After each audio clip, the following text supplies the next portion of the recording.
everyone!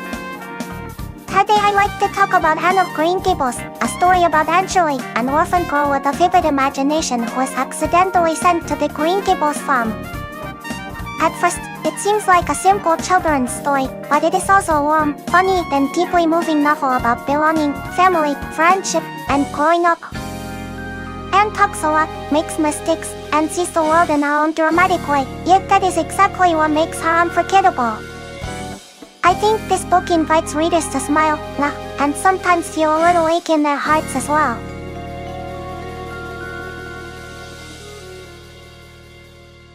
Although Anne of Green Gables is often introduced as a children's novel, I think it speaks very deeply to adults as well. On the surface, it is bright, humorous, and full of charming childhood episodes.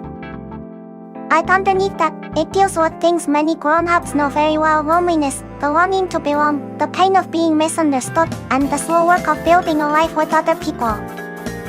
Anne's imagination is playful, but it is also a way of surviving reality. That is something adults can relate to very strongly. She transforms ordinary places into something meaningful, and that reminds us how much of life depends on perspective. The book also shows how family and home are not simply given to us, they are created through care, patience, and time. That idea can feel especially moving when we are older. So even if the novel is easy to read, it is not simple in its emotional depth. It offers comfort, nostalgia, and wisdom all at once.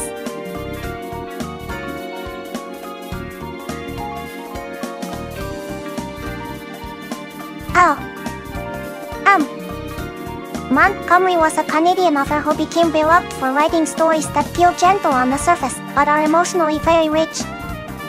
She is often remembered for Anne of Green Gables, but what makes her writing special is the way she gives full life to ordinary feelings: longing, embarrassment, hope, loneliness, and the desire to be loved. What I find especially interesting is that Montgomery often wrote about girls and women as serious emotional beings, not as side characters in someone else's story. Her heroines dream, worry, grow, and reflect. They are not perfect, but they are vivid and deeply human. That is one reason her books still feel alive today. There is also something very personal in her work. You can feel that she understood the beauty of everyday life, but also the pain of being an outsider. Angela, in that sense, feels like a character Montgomery could only have created by someone who truly understood both imagination and solitude. That combination is part of why her books continue to speak to readers across generations.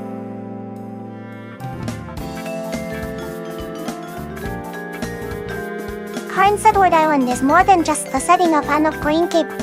It feels like part of the story's soul. Montgomery describes the island with such warmth and detail that the landscape becomes emotionally meaningful, not just picturesque. The railroads, the fields, the trees, and the changing seasons all help shape Anne's imagination and our sense of wonder. Green Gables itself is especially important because it begins as a place of mistaken uncertainty, but becomes a true home. That contrast matters a lot. The house is not magical in its It becomes meaningful because Anne lives there, is cared for there, and gradually learns that she belongs. In that sense, the setting reflects one of the novel's deepest ideas: a home is not simply a building, but a relationship built over time. So when we think about Prince Edward Island and Green Gables, we are not just thinking about a beautiful location. We are thinking about a world where nature, memory, and belonging come together.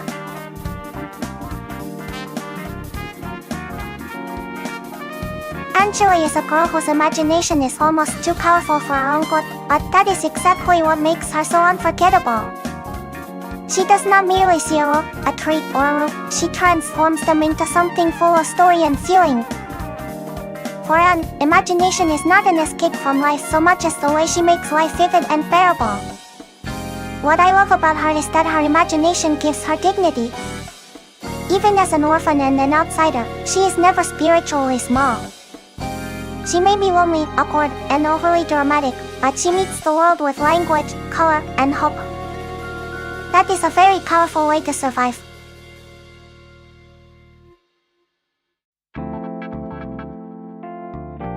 eventually is memorable not only because she is imaginative, but because she begins the story as someone who has never really belonged anywhere.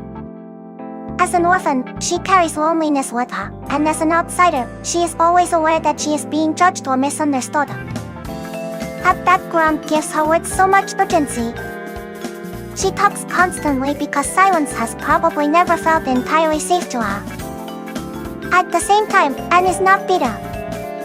She is sensitive, proud, eager to be loved, and determined to make herself known. That combination of vulnerability and energy is what makes her so compelling.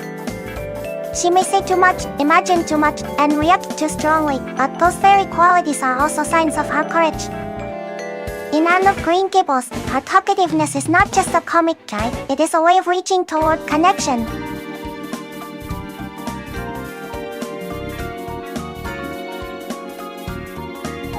Matthew's kindness is one of the quiet miracles of Anne of Green Gables. He is not the kind of person who speaks loudly or shows his feelings easily, but his love is deeply felt in the way he watches Anne, listens to her, and gently gives her the things she needs. What makes him so moving is that his affection is often awkward. He does not know how to handle Anne's energy, her chatter, or her dramatic personality, but he accepts her anyway. That awkwardness is important, because it makes his kindness feel real. Matthew does not love Anne in a flashy or heroic way. He loves her through small, careful acts of care. He is the first person at Green Gables to truly see her tenderness and imagination without trying to control them. In that sense, Matthew becomes a model of quiet emotional support. I think many readers are touched by him because he proves that warmth does not always need grand words. Sometimes the most powerful love is simple, shy, and consistent. Matthew's presence gives them a sense of safety, and that safety becomes the foundation for everything that follows.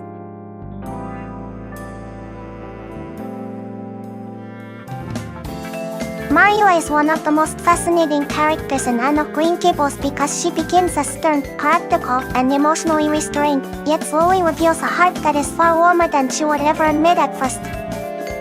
She is the kind of person who believes in rules, duty, and order, so Anne's imagination and noisily seem almost impossible for her to handle. And yet, that contrast is exactly what makes their relationship so moving. What I love about Marilla is that her change does not happen all at once. She does not suddenly become soft in a dramatic way. Instead, her heart changes gradually through daily life, through watching Anne grow, worrying about her, correcting her, and quietly caring for her in ways she cannot easily express. Her strictness is real, but so is her love. In fact, one reason Anne of Green Gables feels so emotionally rich is that Marilla's affection has to be discovered, not simply declared. That makes every small gesture from her feel deeply meaningful. Marilla shows us that love is not always tender-looking on the surface. Sometimes it begins as discipline, concern, and stubborn responsibility, and only later blossoms into something openly warm.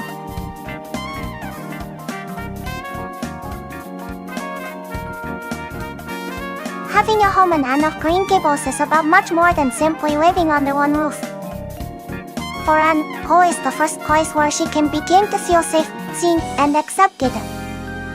Before Green Gables, she has known instability, rejection, and uncertainty, so the idea of a permanent home means almost everything.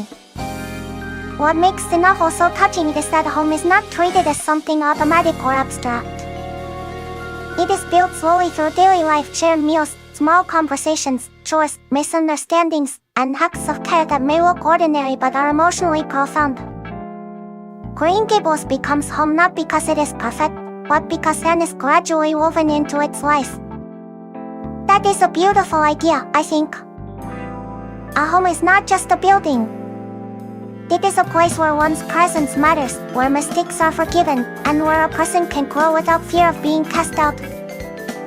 In that sense, Anne of Green Gables reminds us that home is something we create with love, patience, and time.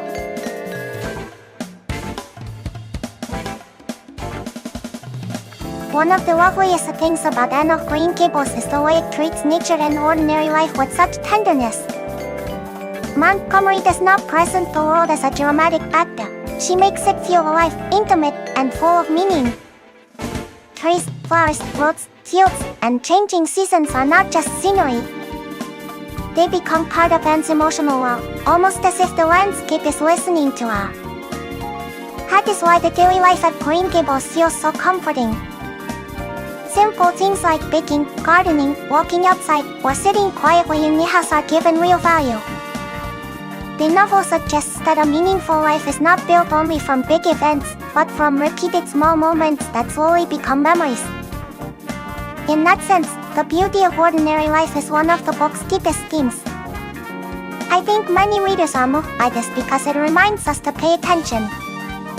A familiar path, a quiet afternoon, or a season changing outside the window can become precious if we truly notice it. That gentle attention is part of what makes Anne's world so enduring.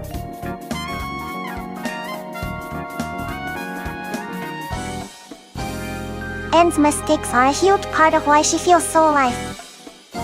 The carrot incident, the raspberry cordial incident, and walking on the roof are all moments where her imagination and impulsiveness lead her into trouble, but they also reveal her spirit. She is not careful, polished, or perfectly sensible, and that is exactly the point. What makes these scenes so memorable is that Anne does not become charming despite her mistake, she becomes charming because of them.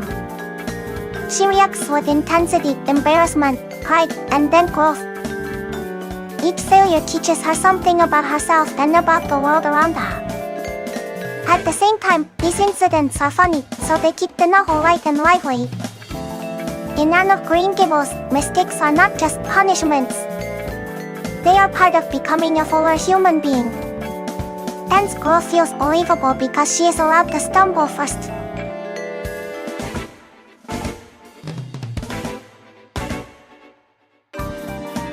In Anne of Green Gables, Anne becomes charming precisely because she makes mistakes.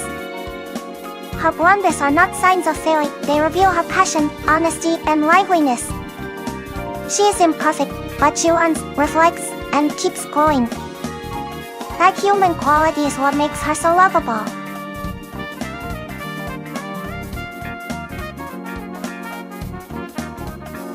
Diana is Anne's bosom friend, and that friendship is one of the warmest parts of Anne of Green Gables. Anne has a vivid imagination and a lonely past, but with Diana she finds the joy of being fully accepted by another girl her own age. Their bond is playful, sincere, and deeply affectionate. They share secrets, adventures, and emotional support in a way that feels almost sacred to Anne. What makes Diana important is that she is not just a companion, she is someone who confirms Anne's value. Through their friendship, Anne experiences a kind of belonging that cannot be given by rules or discipline alone. It comes from mutual trust and shared feeling. I think many readers treasure Diana because she represents that rare person who makes a lonely child feel understood at once.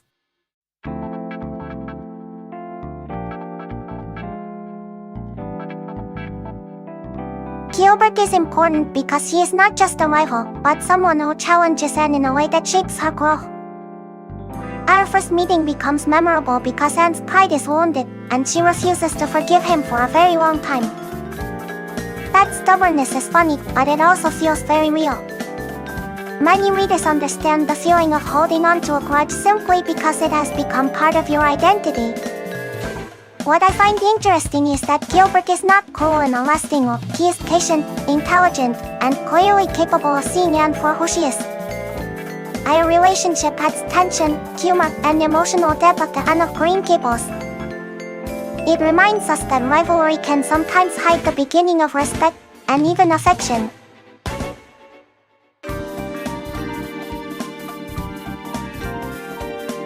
One of the deepest themes in Anne of Green Gables is that family is not only a matter of law, it is something that grows through care, time, and shared life. Anne does not arrive at Green Gables as someone already fully included. She is an orphan, a stranger, and someone who has never truly belonged anywhere. But little by little, through daily acts of patience and affection, she becomes part of the household. What is beautiful here is that the bond does not appear all at once. It is created through meals, chores, conversations, discipline, laughter, and concern. Matthew and Maria do not become Anne's family because they are required. They become our family because they choose her, protect her, and keep opening their hearts to her. That idea is still moving today because many people know that family can be found not only in birth ties, but in people who stay with us, see us clearly, and help us grow. In that sense, Anne of Green Gables offers a very warm and lasting vision of what family can be.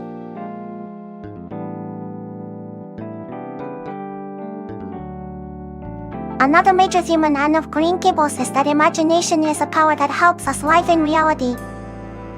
Anne does not imagine things because she is ignoring the world. She imagines because the world can be difficult, lonely, and disappointing.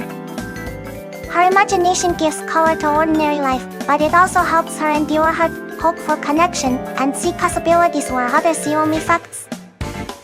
What I like most is that Anne's imagination is never treated as childish nonsense.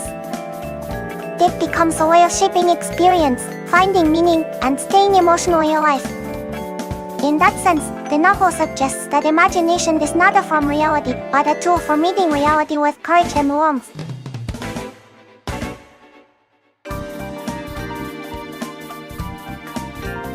One reason Anne of Green Gables has remained so beloved is that Anne is not perfect. She is impulsive, emotional, stubborn, and often says exactly the wrong thing at the wrong time. But that is also what makes her feel so alive. She is not an idealized character who never slips. She is a person who stumbles, feels embarrassed, learns, and keeps going. That imperfection creates warmth. Readers can see themselves in Anne's mistakes, her pride, her enthusiasm, and her need to be loved. If she were flawless, she might be admired, but she would not be as deeply cherished. Instead, Anne feels human. Her charm comes from the fact that she is always becoming someone, not simply already complete.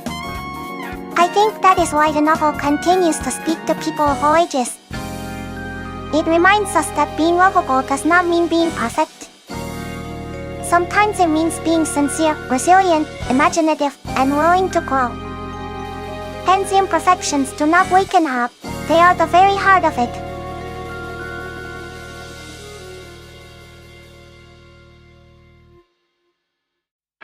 When I think about Anne of Green Gables, I often wonder what each of us would call our own Green Gables. It does not have to be a house in the literal sense. It might be a family table, a favorite room, a library, a quiet walk, or even a moment in a book where we feel understood. What matters is that it is a place, physical or emotional, where we can breathe and return to ourselves. Anne teaches us that such a place is not simply felt, it is also made through love, attention, and memory. So I hope readers will think about where they feel most at home, and what kind of care helps them grow there.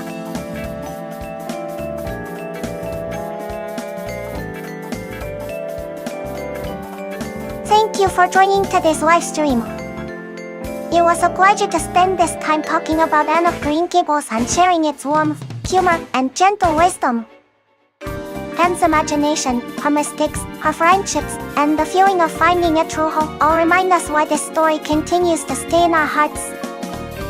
I hope today's discussion gave you a chance to revisit the world of Anne of Green Gables in a new light, or perhaps inspired you to pick up the book again someday. Thank you so much for listening until the end. I'm very grateful for your time and support. Please take care, have a lovely day or night, and I hope to see you again in the next stream.